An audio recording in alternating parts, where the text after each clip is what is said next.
fight between the Central and Allied powers has become the bloodiest war in human history. By 1917, nearly 7 million British, French, and German soldiers have been killed. Gas!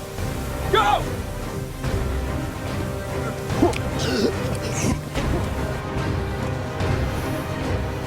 It was a war of attrition.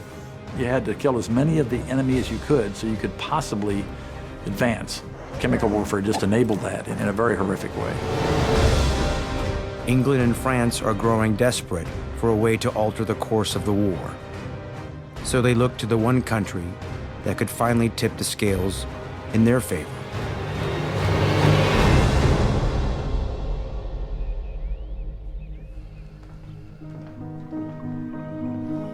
Until now, President Woodrow Wilson has kept America out of the war. Wilson recognized that the American people did not want to get involved in a war, particularly if it's a war far away involving people and for causes that we had nothing to do with. Frankly, the American people did not see themselves at immediate risk. But with hostilities escalating, a peaceful solution seems less and less likely. And Wilson's advisors urge him to begin preparing military forces. Among them is the 35-year-old Assistant Secretary of the Navy, Franklin Delano Roosevelt. Mr. President, I recommend an immediate allocation of more funds to our naval resources if we want to maintain military preparedness. Wilson found himself being drawn closer and closer to war.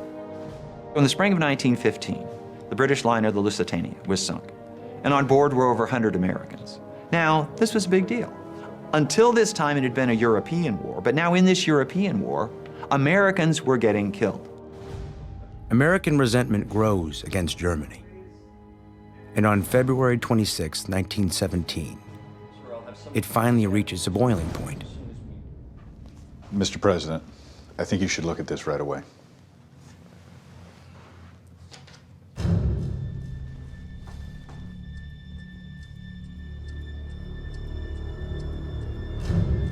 Great Britain intercepts a secret telegram from Germany, intended for the Mexican government, containing a shocking proposal. The Germans are offering to fund a Mexican invasion of the United States that would allow the country to reclaim the border states of Arizona, New Mexico, and Texas. The German ploy was preoccupy America with the war with Mexico, and therefore you'd keep them out of Europe. Well, this incensed a lot of Americans, and rightfully so. The U.S. government releases the contents of the secret message, and almost instantly, anti-German protests erupt all across America. The Zimmermann telegram was one of the stupidest things the German government ever did. Texas didn't care about the war in Europe. Now, all of a sudden, the Germans are trying to return Texas to Mexico? Enough with Germany. They need to be taught a lesson. President Wilson signs the declaration of war in April of 1917. Germany's plan to keep America out of Europe completely backfires. The Americans may finally be ready for war, but their military isn't. The U.S. has a standing army of only 100,000 men, while the German army has 4.5 million.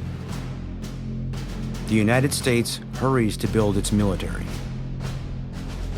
and those few with fighting experience are rushed to France.